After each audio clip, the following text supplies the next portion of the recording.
এই ছেলেটি মেয়েটিকে খাবার দিতে আরেকটি মেয়ে এই মেয়েটিকে দেখে কিছু বলতেই ছেলেটি বলে, আরে কে সে? মেয়েটি তখন বলে, আমি যখন রাস্তায় থাকতাম সে তখন আমাকে সাহায্য করেছিল।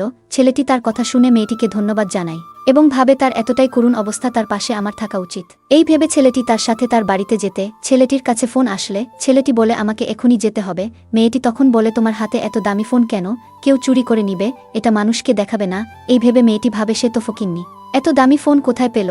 পরের দিন ছেলেটি কোম্পানির লসের কথা শুনলে তার অ্যাসিস্ট্যান্ট বলে, এটা নিশ্চয়ই আমাদের বিপক্ষ কোম্পানির কাজ। তারপরে ছেলেটি বলে, জলদি তার সাথে দেখা করার ব্যবস্থা করো।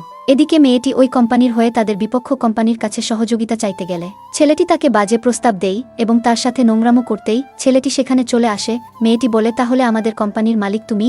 বাজে ছেলেটি বলে, আমি আমার মালিককে ফোন করে অবশ্যই তোমাদের সহযোগিতা বন্ধ করতে বলবো। এই বলে ফোন দিতেই মেয়েটি ধরে ছেলেটি তখন বলে, আরে আপনি আমাদের কোম্পানির সভাপতি। তারপরেই সে এটা একটি ভুল বুঝাবুঝি বলতেই তাকে সেখান থেকে বের করে দেওয়া হয়। সেই সাথে তাদের কোম্পানির শত্রুতা মিটে যায় এবং তারা আস্তে আস্তে প্রেমে জড়িয়ে পড়ে।